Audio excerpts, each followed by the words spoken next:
ملګرو سلامونه مې واخلئ. څنګه چې موږ خبره کوو د رڼاګانو ښار زموږ په چاپېرچل کې تاسو دا رڼاګانې لیدی شئ، دا ښکلاګانې لیدی شئ. موږ دا وخت په کولاچي رسټورنټ کوم چې دو دریا وایي دې ځای ته، او دلته ګیر چاپېره سمندر دی راشده. د سمندر دا یخې هواګانې راځي.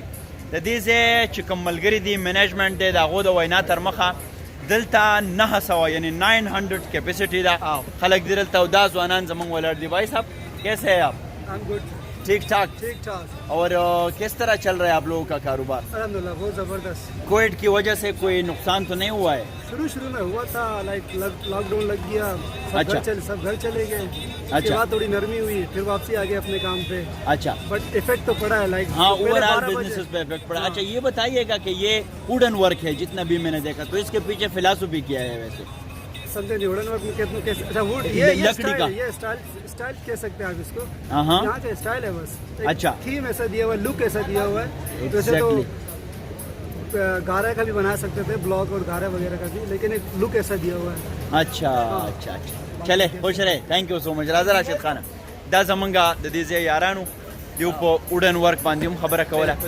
راشد لږ بری سمندر غاړې له لاړ شو، سمندر هوا بدله شوه، سمندر هوا بدلیږي، دا باسین غاړې له راشه چې زړګی دی یخ شي، اوبه پتګي پسینا تګې اوبو پسې ځي. دا تاسو کتی شئ جي ګیر چاپېره یاران دوستان هم دي، هر سړی راغلی دی د آوټینګ په خاطر باندې. دا زمونږ په بیکګراوند کې دا سمندر ښکاري. های های په سمندر جانان لا وکړم.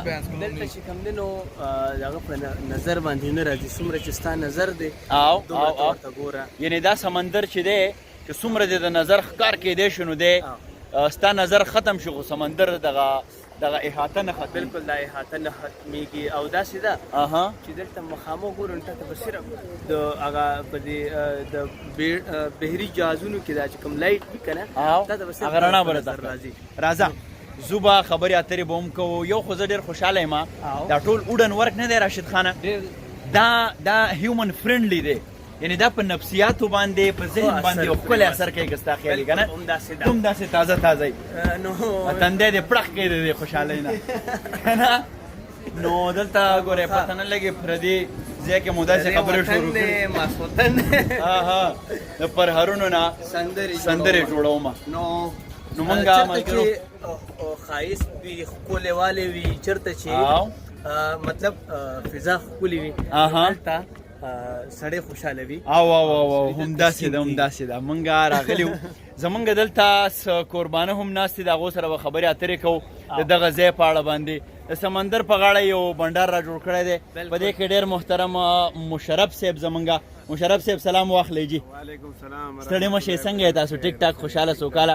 فضل ربي صاحب هم ناست دی او بحري کمال ایډوکیټ صاحب. بحري کمال صاحب تاسو هم سلام واخلئ. ډېر سلامونه مې قبول کړئ. د سمندر په غاړه په کراچۍ کې ناسو یخ هوا لګي، موسم ډېر مزدار دی. تاسو ته په خیر علی او راشد ته خوشحاله اوسئ. ډېره مینه او احترام. ملګرو د دې سره څه بنیادي خبرې کوو د دې ځای د ارکیټکټ په اړه باندې، بیا په تیره د دیو د راتګ په اړه باندې، او څنګه موږ کولی شو راشده چې پښتانه ذهنونه فکرونه خپل بچي خپل ټبر فیملی دلته راولو، هغو انټرټین هم شي او په یو ښه ډیسنټ او سوبر ماحول کې د هغو ذهني علمي فکري روزنه پالنه هم وشي. دیو سره یو څو خبرې کوو. مشرف صاحب دا راته ووایئ، یو خو دا ځای مې ډېر خوښ شو، وډن ورک دی، ټول پکې د لرګي کار شوی دی. د دې ځای نوم څه دی؟ د دې ځای بیکګراوند څه لږه ډېره هسټري که درته معلومه وي هغه سره تاسو د یو مودې نه دلته راځئ، او بیا څنګه داسې امکان موږ را جوړولی شو چې پښتانه خپل د وس مطابق د خپلو خاندانونو سره بچو سره دلته راشي او دغه ښکلا نه هغو هم خوند والي. اول خو تاسو ډېره شکریا چې تاسو دلته راغلی او موږ ته د خبرو موقع راکړه، ډېره مهرباني. دې ته اصل کې دو دریا وایي جی. دا دو دریا ځای دا مخکې په کراچۍ کې داسې خاص هوټلینګ او داسې ښایسته زبردست ځای نه و. نن نه د 9 کاله 10 کاله مخکې چې کوم دی دا یو سوچ د اټلي نه دې خلکو راوړه او په دې ځای کې دا د دې پټۍ نه تقریبا چې 1.5 کیلومیټر 2 کیلومیټر باندې دا پټۍ پرته.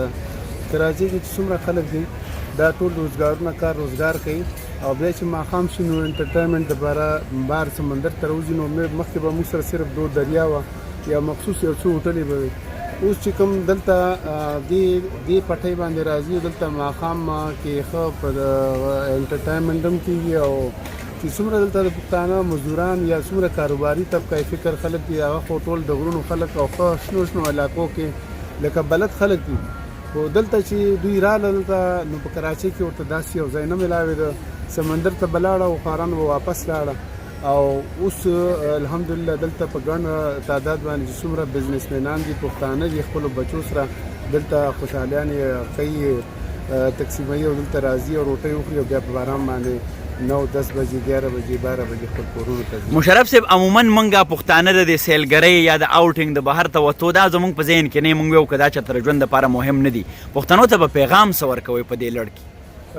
زه خو دا پیغام ورکوم چې د کاروبار سره سره چې کوم دی دا راوتل او داسې پر غذا مقامات ته راتګ زه ښیم چې دا ډېر یو ضروري شی دوی ته زه دا پیغام ورکوم چې دوی دې چې کاروبار وکړي نو ماښام کې یا په چې کوم سنډې یا سیچرډې دا د بچو ورځې پکار ده چې داسې سمندر غاړې ته راوباسي او په هغو باندې څه هغه وکړي روټۍ موټۍ دې وکړو او ښه په طریقه باندې چې کوم دی نو خوشحاله به شي او صحیح لکه بیا ریفریش شي بلې هفتې ته به ریفریش سمه ده.